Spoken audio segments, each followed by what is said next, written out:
12 महीने प्रदोष आती है, 12 महीने शिवरात्रि आती है। प्रदोष को ही शिवरात्रि का भाव है। 12 महीने आते हैं।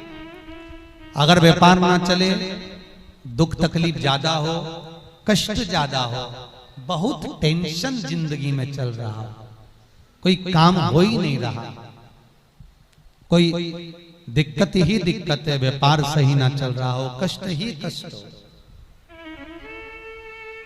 और यहां तक है अगर बीमारी ने भी घेर रखा हो और बहुत जिंदगी में दुख चल रहा हो, कहीं मत जाना।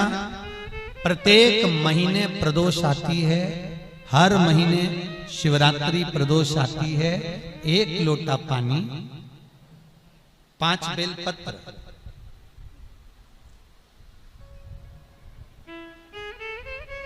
5 बेलपत्र,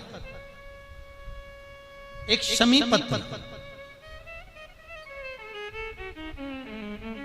1 शमी पत्र, 5 बेलपत्र तांबे के लोटे में जल में डाल लीजिए।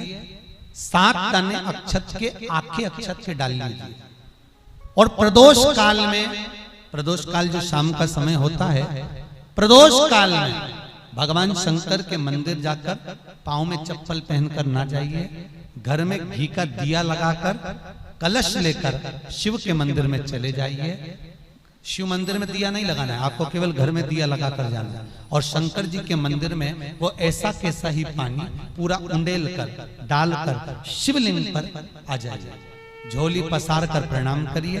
शंकर की देहली पर 2 मिनट बैठकर ओम नमः शिवाय का स्मरण कर लीजिए। ओम नमः शिवाय भी आपको बोलना बताया था कि सौभाग्यवती नारी स्त्री नमः शिवाय ओम बोले और पुरुष ओम नमः शिवाय बोले। अगर पति और पत्नी दोनों बैठकर जाप कर रहे हैं तो दोनों ओम नमः शिवाय बोल सकते हैं। पर नारी अगर अकेले बैठकर स्मरण कर रही है तो नमः शिवाय ओम। आप जब नमः शिवाय ओम बोलना चालू करेंगे तो ओम अपने आप ही आगे आ जाएगा। बोल कर देखिए, नमः शिवाय ओम, नमः शिवाय ओम, नमः शिवाय ओम, नमः शिवाय ओम, नमः शिवाय, नमः शिवाय से चालू करा, ओम अपने आप आगे आ जाएगा। पर पुरुष जब जब जाप करे ओम नमः शिवाय बोले। पति पत्नी दोनों बैठकर जाप कर रहे हैं तो ओम नमः शिवाय बोल सकते। केवल स्त्री जाप कर रही है तो नमः शिवाय ओम, नमः शिवाय ओम, नमः शिवाय ओम, नमः शिवाय ओम, नमः शिवाय ओम अपने आप आ जाएगा। 5 बार, 3 बार, 7 बार कुछ देर शिव के मंदिर में प्रदोष काल में, प्रदोष के समय पर, प्रदोष के दिन बैठकर शिव नाम का जाप करें। जल का पात्र वापस घर में ले आए और बड़े प्रेम से अगले महीने फिर प्रदोष के दिन, फिर प्रदोष काल में शिव के द्वारे जाएं, फिर विनती करें। कहीं मत जाना, केवल शंकर की शरण में जाना, उससे कहना, उससे निवेदन करना, मुझे विश्वास है मेरे शंभु पर। स्कंद पुराण कहती है, शिव महापुराण कहती है, अगर आपने 2 या 3 या 4 प्रदोष ही कर लिए तो मेरा महाकाल बाबा आपकी झोली तो भर ही देगा खुशी। 2, 3, 4 बस बहुत। पूरे साल की तो आप करना, छोड़ना मत ही। अगर बाबा देवी दे तो पूरा साल तो करना ही करना, बीच में नहीं छोड़ना। कई बार स्त्रियां सोचती हैं कि बीच में रजस्वला धर्म आ जाता है तो हम नहीं जा सकते, तो घर का कोई व्यक्ति जाए। पर करना पूरे महीने की, मतलब हर महीने में एक बार कैलेंडर में जाके निशान लगा लो, लिखा हुआ रहता है प्रदोष, निशान लगा लो कि इस दिन मुझे जाना है शिव मंदिर, नमन करना है। अपनी दिल की बात बाबा भोलेनाथ से कहना है, अपने मन का बात मुझे शिव से कहना है। बस विचार कर लिया और मैं निवेदन करूंगा, जितने लोग जल चढ़ाएंगे और दिल से अगर आपने मांगा है तो बाबा आपको इतना धन तो जरूर देगा कि एक बार शिव महापुराण आप भी कराएंगे, ये पक्का। बाबा इतना तो देगा, ये विश्वास से कहता।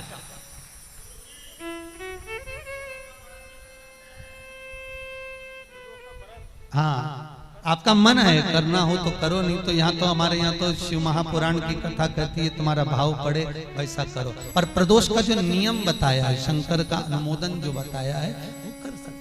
शिव का स्मरण, शंकर का बाबा इतना तो जरूर देगा कि एक बार आप भी हिम्मत कर सकोगे कि मुझे शिव पुराण कराना है, और शिव कराएंगे और शंकर ही सुनाएंगे, वो देगा तो होगा।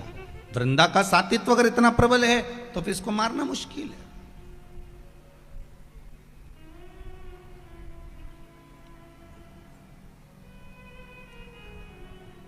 वृंदा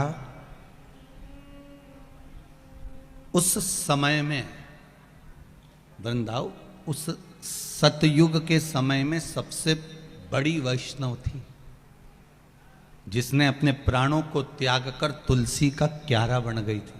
क्या बनी थी वो? तुलसी का क्यारा। और आज भी चाहे किसी भी संप्रदाय के वैष्णव हो, चाहे वल्लभ संप्रदाय से हो, चाहे रामानुज संप्रदाय से हो, चाहे निम्बार्की संप्रदाय से हो, चाहे राधा वल्लभ संप्रदाय से हो, आप जिस संप्रदाय से आपने मंत्र लिया हुआ है और आप अगर वैष्णव हो तो वैष्णव का परम रतन है, परम रतन वैष्णव का है तुलसी का पत्र, तुलसी दल।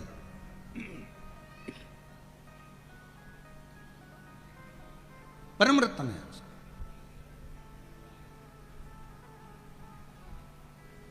उस सतयुग के समय पर वृंदा परम भगवदीय वैष्णव थी, जिसने भगवान के साथ में जो लगन लगाई, जिसने भगवान के साथ में जो भगवत स्मरण करा, उसके बराबर दुनिया में कोई स्मरण नहीं कर पाया। भगवान श्री नारायण को, हरि को तो छोड़ती ही नहीं थी।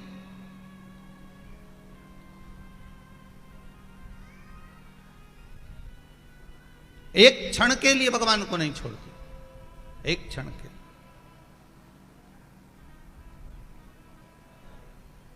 भगवान की भक्ति में डूबी रहती, दिन दिन रात भगवान की भक्ति में लगी रहती। और वो भक्ति भी कोई साधारण नहीं थी वृंदा की। महाराज कहते हैं शिव महापुराण के अंतर्गत जलंधर और वृंदा का जो चरित्र कहा गया, उस चरित्र में वर्णन करा गया कि वृंदा कई कई वर्ष तक, कई कई साल तक तो अन्न ग्रहण नहीं करती थी। केवल भगवान नारायण का स्नान का जल अपनी अंजलि में लेती थी, और अंजलि में जितना भाग आता था उसी भाग को ग्रहण कर अपना जीवन जी लेती थी।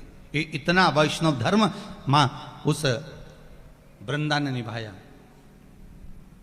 अब जरा विचार करिएगा, बहुत बहुत अच्छी जगह पर कथा पहुंच रही है, उसका स्मरण करिएगा। वैष्णव शिव महापुराण की कथा चल रही है, वो कहां पहुंच रही है इस पर आपको ध्यान देना है। महाराज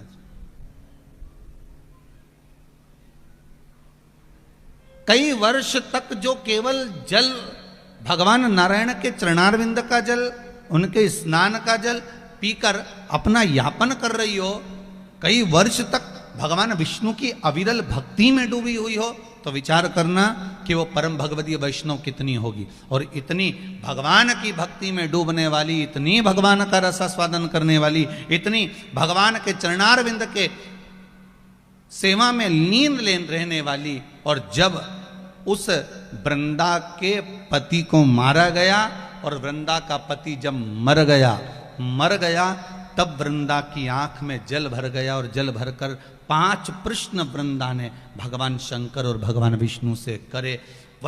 यही प्रश्न से अपनी शिव महापुराण की कथा वैष्णव शिव पुराण प्रारंभ हो रही है। तो 5 प्रश्न वृंदा ने करे। शायद भारत की भूमि की ये माताएं भी इस प्रश्न को सुनना चाहेंगे और इसका उत्तर सुनना चाहेंगे। शायद मुझे विश्वास है कि जितनी जगह पर आस्था चैनल पर कथा चल रही होगी और जितने लोग इसको फेसबुक यूट्यूब पर श्रवण कर रहे होंगे, वो भी इस 5 प्रश्न, वृंदा के इस 5 प्रश्न को सुनना चाहेंगे। पहला प्रश्न था वृंदा का भगवान शंकर और भगवान नारायण से कि नारी जब भगवान का इतना पूजन करती है, स्त्री जब भगवान की इतनी आराधना करती है, भगवान की भक्ति में इतनी डूबी रहती है, फिर उस नारी का पति उसको छोड़कर क्यों चले जाता है? वो बेधब्य क्यों हो जाती है?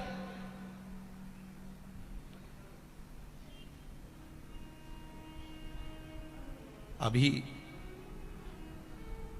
कोरोना महामारी के चलते पिछले वर्ष में इतने लोग जो शांत हो गए, उस शांत होने में कई माताओं ने पत्र लिखा। जैसे आप लोग ये पत्र लिखते हो ना, ये पत्रों आप लोगों ने जो लिख लिख के भेजे हैं, ऐसे कई पत्र माताओं ने लिख लिख कर भेजे कि गुरुजी ये बताओ कि हम तो इतना भजन करते हैं, हम इतना स्मरण करते हैं, हम इतनी भक्ति धारण करते हैं, हम इतनी कथा सुनते हैं, हम इतना नाम जाप करते हैं, हम शिव के मंदिर इतने जाते हैं, हम राम के मंदिर इतने जाते हैं, हम कृष्ण के मंदिर इतने जाते हैं, हम इतना भगवान का भजन करते हैं, फिर कारण क्या हुआ कि हमारे पति हमको छोड़कर चले गए? मैंने एकादशी का व्रत करा, मैंने प्रदोष का व्रत करा, मैंने शिवरात्रि का व्रत करा, मैंने तीज का व्रत करा, छोटी तीज, बड़ी तीज, ये तीज, वो चतुर्थी, पंचमी, छठ, अष्टमी, सारे व्रत हमने करे, फिर कारण क्या? फिर क्या कारण? और केवल खरगोन के लोग इस प्रश्न को नहीं सुनना चाह रहे हैं, पूरा विश्व इस प्रश्न को सुनना चाह रहा है कि जो वृंदा ने जो प्रश्न करा है वैष्णव धर्म के अंतर्गत करा है कि जब परम भगवदीय वैष्णव, जब भगवान का भजन करने वाला, भगवान की उपासना करने वाला वैष्णव कहते ही किसको है? जो भगवान की भक्ति में डूबा।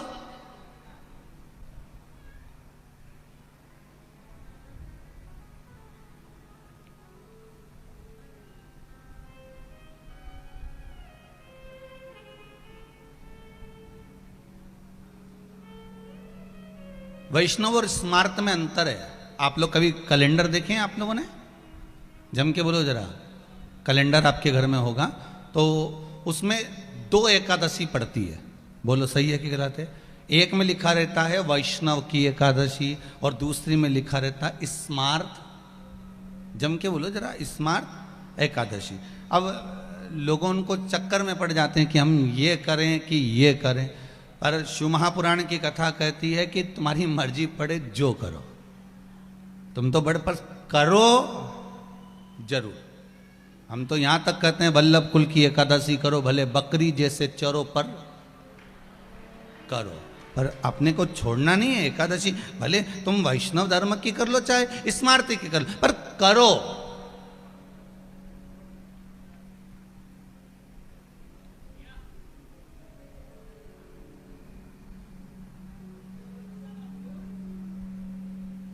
अब कल वो ऑफिस में किसी ने व्हाट्सएप पे मैसेज लिखा है, खरगोन के कोई कौन सी कॉलोनी की कौन सी बहन ने लिखा, तो उन्होंने लिखा हमारा खरगोन में कथा हो रही है महाराज जी की।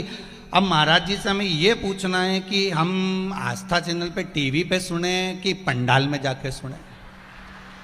अब बताओ इनको।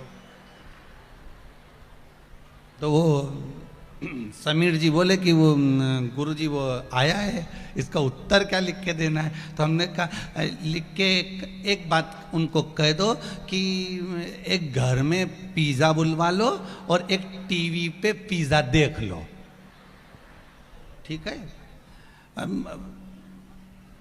समझ में आ रहा है ना? थोड़ा थोड़ा आ गया कि नहीं आ गया? तो बस दोनों में क्या अंतर होगा? अगर नजदीक में कथा हो रही है और आपके, हम तो यहां तक कहेंगे महेश्वर, बड़वानी, मंडलेश्वर और जो आसपास के गांव में जितने भी गांव के लोग आसपास में निवास कर रहे हैं, हम तो उनसे भी कहेंगे देखो कुछ भी हो, शादी के अगर पत्रिका आई है, पत्रिका से मतलब है अगर सूचना मिली है कि कथा हो रही है, तो एक बार जाके स्टेज पे मतलब दूल्हे को लिफाफा जरूर दे के आओ, उन्हें फोटो खिंचवा के आओ। तो दूल्हे को लिफाफा दे के फोटो इसलिए खिंचवा, साहब कि तुम्हारे यहाँ से पत्रिका आई थी ना तो हम आए थे, हो हमारा फोटो देख लीजिए। तो भगवान के भी मालूम पड़ जाएगा कि के खरगोन में कथा हुई और इन्हें फोटो खिंचवाया, और भगवान भी देख लीला भाई के है फोटो में है, के भैरू सिंह के है, ये भी तो इसको दिखना चाहिए कम से कम। हो शंभु शरणे पड़ी मांगू घड़ी रे घड़ी, दुख काटो दया करी ने दर्शन आपो। शंभु मांगू घड़ी रे दुख काटो दया करी ने दर्शन। भगवान शिव से निवेदन, आप सबसे भी निवेदन, भाव से सुनो। और कथा सुनने बैठो तो ऐसे मत बैठना किसी ने मार ठोक के बिठाया, चुपचाप बैठ ही रह जाए, ऐसे नहीं बैठना। अपन तो घर से चलो नहीं जा तो जोरदार, मैं तो चली वृंदावन राणा, मेरे तो भाग जगे और महलों में तेरे आग लगे। हमें कोई मतलब नहीं, हमें तो कथा सुनना है। 7 दिन घर वालों से कह दीजो मैं 7 दिन कथा में जाऊंगी और कथा सुनूंगी, और जितने टीवी पे सुन रहा है वो भी बोल देना अपने अपने परिवार वालों को, हमारी कथा सुन ली जो 1 बजे से 4 बजे तक आ रही है, और मेरे को मत परेशान करना, मैं कथा सुन लूं। पहला प्रश्न है वृंदा का, जो संपूर्ण विश्ववासियों को सुनना है, उसका उत्तर कि महाराज जब हम इतना पूजन करते हैं, इतने व्रत करते हैं, जितना तो पुरुष व्रत नहीं करता, जितना पति व्रत नहीं करता, उतना नारी तो करती है ना। चतुर्थी का व्रत करती, तीज का व्रत करती, छठ का व्रत करती, सोमवार करे, मंगलवार करे, 16 सोमवार करे, संतोषी माता का व्रत करे, कहीं लक्ष्मी जी का व्रत करे, कहीं तीज का व्रत करे, कहीं कोई सा व्रत करे, कहीं किसी का उद्यापन करे, कहीं एकादशी का व्रत करे, कहीं प्रदोष करे, कहीं संक्रांति करे, कहीं 16 सोमवार, सारे व्रत माताएं करती है। तो वृंदा का पहला प्रश्न है, जब नारी इतने प्रेम से भगवान को रिझाती है, मंदिर जा जाकर पूजन करती है, रात रात भर बैठकर जागरण करती है, ढोलक बजाकर मंजीरा बजाकर कीर्तन करती है, एकादशी का भजन करती है, फिर नारी के भाग्य में ही ये क्यों लिखा होता है कि नारी के सामने कई नारियों का पति चले जाता है, उसको बेधव्यता का जीवन जीना पड़ता है। जैसे जलंधर की जाने के बाद वृंदा अकेली पड़ गई, तब वृंदा ने शंकर और भगवान नारायण से यह प्रश्न किया। वैष्णव का, एक परम भगवदीय वैष्णव का उस परमात्मा से प्रश्न है।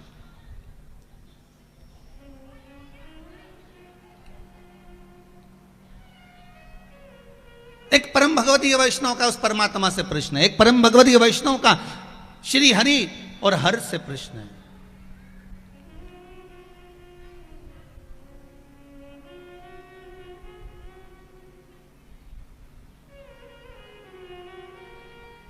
एक भगवान का भक्त भगवान से प्रश्न कर रहा है कि आप उत्तर दो, क्यों, किस लिए, क्या कारण है कि नारी को ये दुख झेलना पड़ता है वैधव्यता का।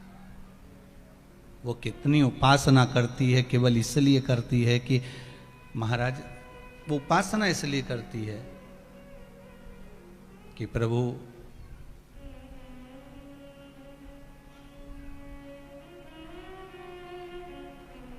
मेरे शीश पर लाल चूनर हो, मांग में सिंदूर भरा हो, माथे पर बिंदिया हो, नाक में नथनी हो, हाथ में चुड़ला बड़ा हो, पांव पैजनिया हो, महाबूर मेहंदी लगा हो, तब मैं जाऊं। प्रत्येक मां भगवान से प्रार्थना करती ही यही है।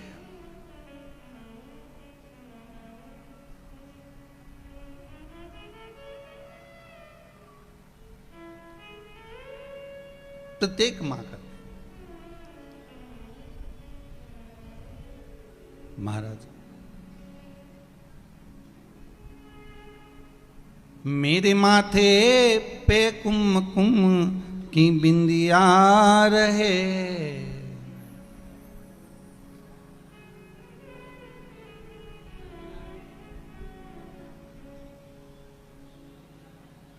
हे मां, हे जगत जननी, हे मेरे भोलेनाथ, हे श्री नारायण, हे लक्ष्मी मैया, मेरे माथे पे कुमकुम की बिंदिया रहे, और मैया कोई कामना ही नहीं। मेरे माथे पे कुमकुम की बिंदिया रहे, और मैया कोई कामना ही नहीं। मेरे हाथों में भर भर के चूड़ियाँ रहे, मेरे हाथों में भर भर के चूड़ियाँ रहें, और मैया कोई कामना ही नहीं। माँ, इसके सिवाय कोई कामना नहीं हमारी, कोई कामना। फिर क्यों ऐसा हुआ? तब भगवान नारायण कुछ नहीं बोले। क्यों नहीं बोले? क्योंकि वृंदा के सातित्व को नारायण ने डिगाया था।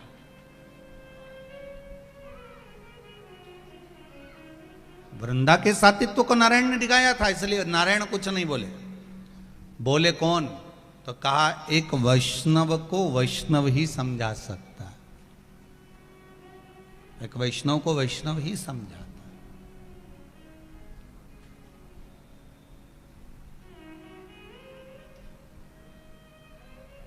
एक घर में दादाजी मर गए।